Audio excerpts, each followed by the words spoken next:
So I promised you guys in my community that I'll be dropping a full breakdown of the streetwear fashion ad I created recently. So here we go. As you can see, this looks like a normal fashion ad, but it is entirely AI. Same model, multiple shots, different outfits, clean motion, and no weird glitches. In this video, I'm going to break down how I made this exactly from the first step, which is ideation, all the way to the final edit. And to be honest, I didn't start with anything complicated. I just wanted a clean fashion style campaign, something that looks like it could be on Instagram. So the main focus was one model, simple indoor environment, and making sure the clothes stand out on the model. One thing I've learned is the simpler your idea is, the better the AI performs when giving you your results. If you try to do too much at once or too early, everything starts breaking. So watch along to see how I actually put all of this together to become one normal fashion ad. So the first thing I did was generate the model. This part is important because this is your main character for the whole campaign, to ensure a consistent face. And once I found the one that I liked, I basically locked that in. And from that point, everything is built around this person.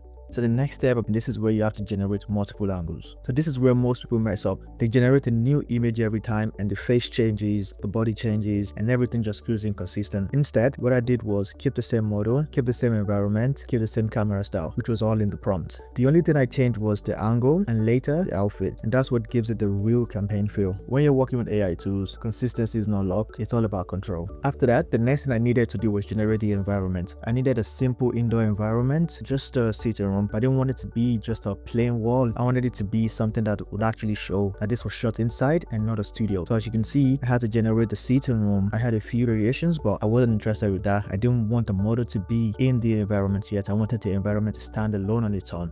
So what I did was I generated the environment. In my opinion, I feel like this is very simple enough. I didn't want something where there's too much going on to avoid inconsistency or warping. So for this particular set, there's a black set and a brown set, but we were going to do the brown set first. So once I had the model and the angles, I started applying the outfits. So I did this in sets. I had the brown version first and then the black version. Again, I didn't change anything else. Same model, same pose style, same framing, just different colors.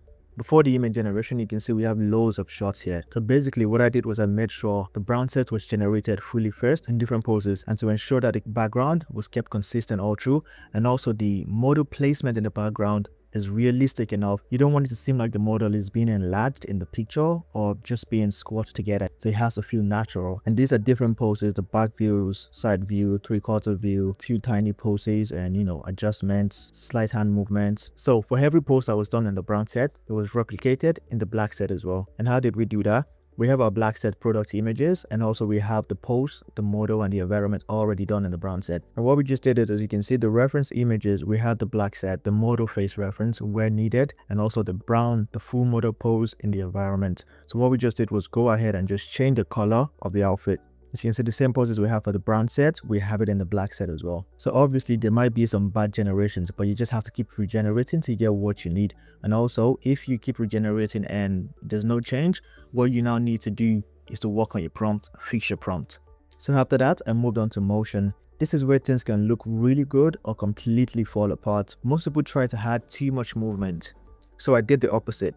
Everything here is subtle, tiny pose change, slight hand movement, and the camera stays completely locked. That's what keeps it realistic. If you start adding big motion, you get glitches, warped logos, and weird body movements. So now this next step is very, very important. This is where you fix errors. Not everything worked at first. Of course, when I was generating the image to videos, some clips had logo distortion, weird body movement, and some just didn't feel right. So this is where you have to rerun, fix your prompt, and stick to tiny body movement. Error fixing is a big part of this. This is where you're refining and not just generating. At this point, you're done with all generations. You're just focusing on refining and making sure the clips that you actually put into the next step, which is editing, are nearly perfect, if not perfect. Finally, I bring everything into CapCut. This part is what turns it into an actual ad. I just cut the clips, keep the pacing clean, added music in a different app, and made sure everything flowed properly. Nothing crazy, just clean editing, and that's what makes it feel polished. And as you can see, the duration of these clips are kept short, and also the movements are kept minimal. Why? Because some of the clips are not perfect, so you just have to clip it to 1 or 2 seconds from each clip. And also because this will be posted on Instagram, for Instagram you want to keep them locked in, hence the quick change in the clips. And for all the clips that we have added here, the total length is just 12 seconds. And the best thing about this is this can be repurposed. So yeah, that's the full process from start to finish. It looks simple when it's done, but there's a lot of control behind it. If you want me to break it down even deeper, like the exact prompt I used, just let me know and I'll drop it inside the community.